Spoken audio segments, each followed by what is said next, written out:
کہ میرے موکل جن کی میں نمائندگی کر رہا ہوں انہوں نے اپنے اختیارات سے تجاوز کیا. تو یہ بات بھی ضرور آنی چاہیے کہ آیا صدر مملکت آئینی عہدہ رکھتے ہوئے ان ساری چیزوں سے انہیں مبرہ ہو کے بالکل آئین کے مطابق فیصلے کرنے چاہیے یا پارٹی ورکر کے طور پہ کرنے چاہیے. میرے لیے یہ بات بڑی تکلیف دہ ہے پاکستان کے شہری کی حیثیت سے, قانون کے طالب علم کی حیثیت سے, کہ صدر مملکت جنہیں پاکستان ایک بہت بڑے منصب پہ فائز کرتا ہے اور ان کا بڑا کردار ہے اس میں, وہ اس طرح کی باتیں کرے جو کہ ان کے منصب کے اختیارات میں نہیں آتی. یہ ایک الگ بحث ہوگی. آپ نے کہا کہ ہائی کورٹس, دیکھیے ابھی یہ فیصلہ آ گیا ہے, اب ہائی کورٹس میں درخواستیں خارج نہیں ہوئیں ابھی تک, دونوں ہائی کورٹس میں پینڈنگ ہے. پشاور ہائی کورٹ میں معاملہ زیر تنقیح ہے, لاہور ہائی کورٹ میں انٹرا کورٹ اپیلز موجود ہیں. اس کی تشریح ان دونوں ہائی کورٹس میں بھی ہو سکتی ہے.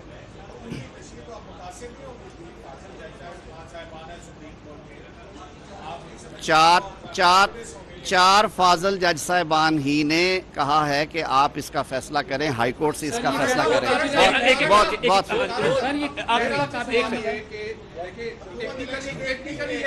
جی نہیں, حکومت کا تو نہیں, بالکل نہیں. اچھا میں یہ بات بھی واضح کر دوں, کل بھی پاکستان مسلم لیگ نون کے, پاکستان پیپلز پارٹی کے اور JUIF کے وکلاء صاحبان عدالت میں موجود تھے. یہ بات ہم آن ریکارڈ کہہ رہے ہیں کہ کوئی الیکشن سے نہیں بھاگ رہا. ہمارا صرف یہ کہنا ہے کہ انتخابات کی تاریخ اور انتخابات کے انعقاد اس ملک میں ہمیشہ آئین قانون کے مطابق ہوتے رہے ہیں اور تاریخوں میں رد و بدل ہوتا رہا ہے. یہ پہلی دفعہ نہیں ہوگی کہ تاریخوں میں رد و بدل ہو. ہمارے وکیل صاحب نے ایک موقف پیش کیا, یہ مقدمہ میں قوم کے سامنے رکھتا ہوں, قوم خود ڈیسائیڈ کرے. اجازت دیں گے مجھے؟ اگر آپ اجازت دیں تو میں بولوں گا. اتنی بات انہوں نے کہی کہ 35 ارب روپے کے خرچ سے ڈیجیٹل مردم شماری ہو رہی ہے جو کہ آج شروع ہو گئی ہے اور اس کا رزلٹ جو ہے وہ 30 اپریل کو دیا جائے. 5 سال سے یہ بحث چل رہی ہے کہ جو پچھلی مردم شماری ہے وہ درست نہیں تھی, اس پہ تحفظات ہیں بہت سے سیگمنٹس کو سوسائٹی کے. اس کے بعد پتہ چلے گا کہ ملک کے کس حصے کی آبادی کا تناسب کتنا ہے, اور ہمارا آئین کہتا ہے کہ قومی نشستوں کی جو تقسیم ہے وہ رقبے پہ نہیں, وہ آبادی پہ ہوگی. ہمارے ملک کے جو فیڈریٹنگ یونٹس ہیں ان میں حلقہ بندیوں کے بعد اتار چڑھاؤ کی امید ہے. صوبوں کے اندر بھی پنجاب میں آپ کو پتہ ہے کہ سرائکی صوبہ یا ملتان صوبے کے بارے میں لوگ کہتے ہیں کہ جی ساؤتھ پنجاب میں وہ فنڈز نہیں جاتے, اور فنڈز کی تقسیم بھی آبادی کے تناسب سے ہوتی ہے, ریپرزنٹیشن بھی. آج پنجاب میں آپ الیکشنز کرا رہے ہیں سینسس سے پہلے, قومی اسمبلی جائے گی سینسس کے بعد اکتوبر میں, تو یہ ایک تو سب سے بڑا کانفلکٹ یہ آئے گا کہ جہاں پہ آبادی کا تناسب کم یا زیادہ ہو گیا وہاں پہ قومی اسمبلی کی سیٹیں اور تناسب میں فرق پڑے گا. صوبے کے ایک ایک حلقے کے اوپر ساری فارمیشن چینج ہو جائے گی. دوسرا صدیقی صاحب, دوسری بات میں 254 صدیقی صاحب ذرا 1 منٹ مجھے دیں. دوسری بات یہ ہے کہ ہم نے تاریخ سے سبق سیکھا. 1977 کے انتخابات پاکستان پیپلز پارٹی جیت جاتی اگر نگران حکومتوں کے ساتھ, تو شاید وہاں پہ تحریکیں نہ چلتی اور مارشل لاء مسلط نہ ہوتا. 1997 کے انتخابات پہ جب پوری مسلم لیگ نون نے 2/3 لی, لوگوں نے انگلیاں اٹھائیں, اس کے باوجود کہ عوام کا فیصلہ تھا. 2002 مشرف صاحب نے LFO پہ کرایا, مرضی کے لوگ اپوائنٹ کر کے. 18ویں ترمیم میں پاکستان بھر کی سیاسی جماعتیں جن میں تحریک انصاف بھی شامل تھی 224 انٹروڈیوس کروا کے ایک میکنزم فراہم کیا کہ آپ نگران حکومتوں کے ساتھ انتخابات کرائیں. اب آج 2 صوبوں میں سیاسی حکومتیں قائم ہو جائیں گی. کوئی آئین اور قانون یہ اجازت نہیں دے گا, نہ دیتا ہے کہ ان حکومتوں کو قومی اسمبلی کے انتخابات کے لیے سسپینڈ کر دیا جائے اور وہاں پہ لیول پلینگ فیلڈ ہو سکتا ہے وہاں پہ مسلم لیگ نون کی پنجاب میں حکومت ہو سکتا ہے کسی اور جماعت کی ہو. سر یہ تماشا چلتا رہے گا. 8 مہینے ہم اس پروسیس میں رہیں گے اور پھر انگلیاں اٹھیں گی. Let election commission and other stakeholders decide کہ انہوں نے دیکھیے یہ الیکشن کمیشن کو ان سارے فیکٹرز کو دیکھ کے یہ چیز بھی طے کرنی ہے. میں نہیں کہتا کہ جی کہ فوری طور پر الیکشن کمیشن صدر کے ساتھ ایڈوائز کرے اور تمام اتھارٹیز کو یہ ہدایت کی ہے کہ الیکشن کمیشن کی مدد کرے.